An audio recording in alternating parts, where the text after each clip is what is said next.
আমার মুখের কথা কাইলা দিতে চায়, ওরাই আমার মুখের কথা কাইলা দিতে চায়। ওরা কথায় কথায় শিকল পরায় আমার হাতে পায়, ওরা কথায় কথায় শিকল পরায় আমার হাতে পায়। ওরাই আমার মুখের কথা কাইলা দিতে চায়, ওরাই আমার মুখের কথা কাইলা দিতে চায়। ভাষা আন্দোলনটা শুরু হয়েছে আমাদের তরুণ বয়সে। আমি যখন স্কুলের ছাত্র তখন 1948 সনের ভাষা আন্দোলন, তখন কিন্তু জনসমর্থন আমরা অত পাই নেই যতটা বেশি ছাত্রদের মধ্যে সমর্থন। আমি রাজনীতি সচেতন ছিলাম বলে 52 ভাষা আন্দোলনের সময় আমি তখন কলেজের ছাত্র, ফেনী কলেজে পড়ি।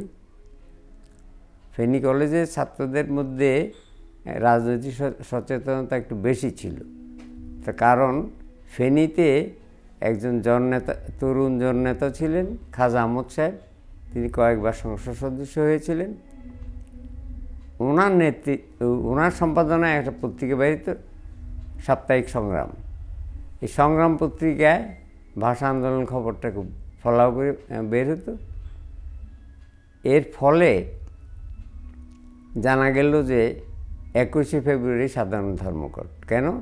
খাজা নাজিমুদ্দিন 48 সনে ভাষা সংগ্রাম পরিষদের সঙ্গে যে চুক্তি করেছিল, সে চুক্তির বরখেলাপ করে ঢাকা পল্টন ময়দানে পাকিস্তানের প্রধানমন্ত্রী হিসেবে তিনি এক বক্তৃতা দিয়েছেন যে একমাত্র উর্দু পাকিস্তানের রাষ্ট্রভাষা হবে।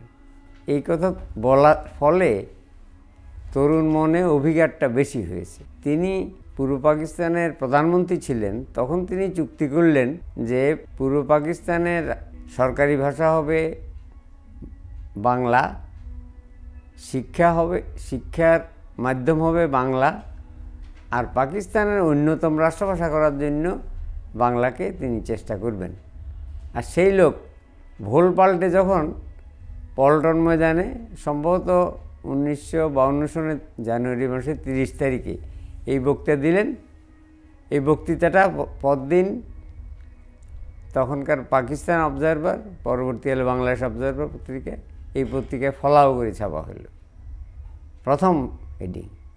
আর ওই পত্রিকার মালিক এবং সম্পাদক দুজনই ছিলেন ফেনীর লোক। ফেনীতে এই পত্রিকাটা খুব কাটতি হইতো। আর ওই যে খাজা আহমদের কথা বললাম, তিনি ছিলেন তখন যুবলীগের সভাপতি। আমরাও ছাত্র হিসেবে যুবলীগের সঙ্গে সম্পৃক্ত ছিলাম। এই খবর যখন প্রচার হইল, আর ছাত্র সংগ্রাম পরিষদ যখন 21শে ফেব্রুয়ারি রাষ্ট্রভাষার দাবিতে বাংলা ধর্মঘট করার ঘোষণা দিল, ফেনীতে যথারীতি ধর্মঘট হলো। ঢাকাতে যে বিকেলবেলা 3টার সময় গোলাগুলি হলো, এই খবর যায় রাত্রে পৌঁছানোর পরে ফেনীতে যে কলেজে 2টা হোস্টেল ছিল, একটা হিন্দু হোস্টেল, একটা মুসলমান হোস্টেল, এই হোস্টেলের ছাত্ররা এই খবর শুনেই দল বেঁধে প্রস্থান করে রাত্রে বেরিয়ে গেল। স্কুল ছাত্র তখন আর নাই, হোস্টেলে বেশি থাকতো না, কয়েকজন থাকতো। এই শহর প্রদক্ষিণ শুরু হয়ে গেল। আমি থাকতাম কিন্তু শহরে আত্মীয়ের বাসায়। অত আমি যেহেতু রাজনৈতিক সচেতন, আমিও এর মধ্যে একাত্ম হয়ে গেলাম। আর খাজা আহমদ সাহেব, তিনি ওনাকে আহ্বায়ক করে একটা রাষ্ট্রভাষা সংগ্রাম পরিষদ করলেন। কিন্তু পরদিন খবর বাইর হইল, মানে 22শে ফেব্রুয়ারি, যে ছাত্ররাই সংগ্রাম পরিষদের নেতৃত্ব নিয়ে নিছে। তখন ফেনীতে যে রাজনীতিবিদের নেতৃত্বে, খাজা আহমদের নেতৃত্বে যে সংগ্রাম পরিষদ গঠিত হলো, তিনি স্বেচ্ছায় আমাদের ফেনী কলেজের ছাত্র ইউনিয়ন, যেটা ওর নাম ছিল ফেনীতে ফেনী কলেজ ছাত্র মজলিস, তখনকার দিনে এই ছাত্র মজলিসের লিডারশিপের কাছে উনি হস্তান্তর করলেন। আমাদের জেনারেল সেক্রেটারি ছিল জিয়াউদ্দিন আহমেদ, আমি ছিলাম লিটারেরি সেক্রেটারি। এরা কয়েকজন, আরও কয়েকজন, একটা লোকের নাম বলা প্রাসঙ্গিক মনে করি, ফরমানুল্লাহ খান। তিনি ফেনী কলেজে BA 4th ইয়ার ক্লাসের ছাত্র ছিলেন তখন। তো ওনাকে সংগ্রাম পরিষদের সদস্য করা হলো, আরও কয়েকজনকে করা হলো। কলেজ ছাত্র মজলিসের নেতৃবৃন্দ আর কয়েকজনকে নিয়ে এই ইয়ে হলো। এখন এই আন্দোলনটা এমন বেগবান হলো ফেনীতে, ফেনীর স্কুল কলেজ যত জায়গায় আছে, হাট বাজার, সব জায়গায় আপনার এই কয়েকদিন ধরেই স্লোগান, রাষ্ট্রভাষার দাবি। তখন আমাদের কাছে সংবাদ আসলো যে ফেনীতে জোরদার আন্দোলন হচ্ছে, কিন্তু নোয়াখালীতে হচ্ছে না।